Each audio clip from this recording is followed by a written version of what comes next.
You know, and we've been talking over the last 48 hours about why the administration didn't send anybody to that peaceful protest where there were 300,000 people. Of course, the White House says, look, the president was going to San Francisco. They could have sent the vice president. Here's the problem, though. I don't think they want to address the issue that this administration has 100% got Israel's back. Because when you look at the demographics, a lot of people in the Democratic Party support the other side.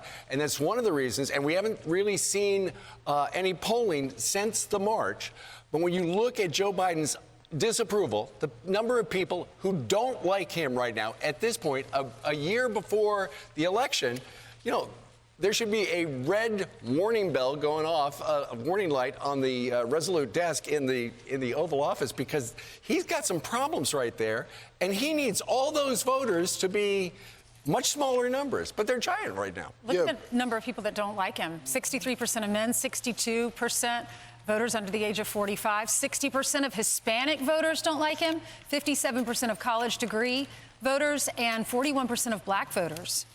All right, when it comes to they had a Fox News poll on the preference on the Republican side it was because we're still in the primary process. According to the Fox News poll, Donald Trump's popularity went up from October to November. Ron DeSantis went up a point. Nikki Haley went up a point. But he is way up in front. Why do you think that is, Brian? Well, I think that what's happened with Donald Trump is he now has a resume. And his resume looks better because they compare it to what we're living through now. Right. From the border to the economy to the foreign policy to our military, our respect around the world, the trade deals that don't happen under this president, the unrest in the cities, the way the president insisted on cracking down and sending in federal troops, much to the consternation of many liberal mayors. And you have another guy who doesn't think there's a problem with crime, there's no problem with illegal immigrants, overwhelming Democratic cities with Democratic mayors. So they're just comparing the two. But then it gets worse, because then when you put the former president against Biden, as well as RFK, he's getting 41% of the vote right now. And it just shows you that the whole notion of emotion and all that, it's just not working with the American people now. Living paycheck to paycheck.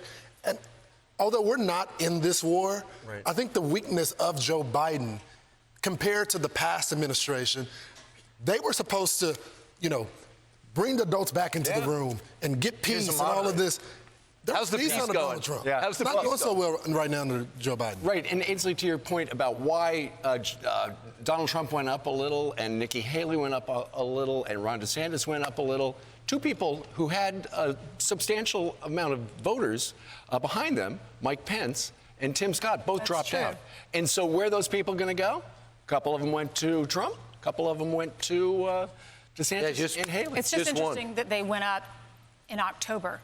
Right. The attack on Israel was October 7th. Right. And we're watching that happen. We already watched Afghanistan. We watched Russia invade Ukraine.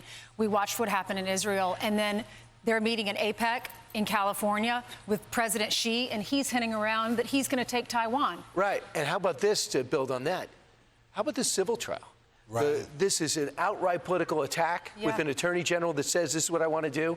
Nobody sees anything he did wrong. There are no victims. And instead of them trying to take down a president known for his wealth and his success, people are going, this is political. This is a political hit job. Well, and that helps Trump. That much to their surprise, all this stuff is helping Trump. Alvin Bragg, DA in New York, helped Donald Trump. Well, to your point, Brian, it's even more profound, because think about what happened during the midterms with New York and all those congressional seats that were flipped. You would think that even the Democrats in New York would be, oh, let's focus on the issues that matter to us. You got crime surging all of New York City. You got this immigrant crisis that's going on right now.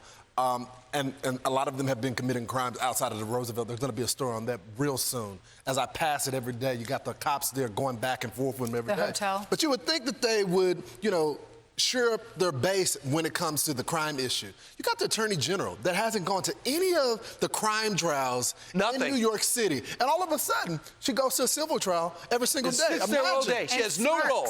And smirks when Donald Trump Jr.'s up there. What do you think about the Jewish vote? How will they vote in the next election? Well, the Jewish folks that I talk to every single day who identify as Democrats, they say they can't vote for them anymore because they haven't stand with them. And I think The president did himself a disservice by not attending that rally. You had a unified front, except for the president being there. It was a major missed opportunity. Van Jones, Hakeem Jeffries, Chuck Schumer, Democrats. I'm Steve Ducey. I'm Brian Kilmeade. And I'm Ainsley Earhart. And click here to subscribe to the Fox News YouTube page to catch our hottest interviews and most compelling analysis.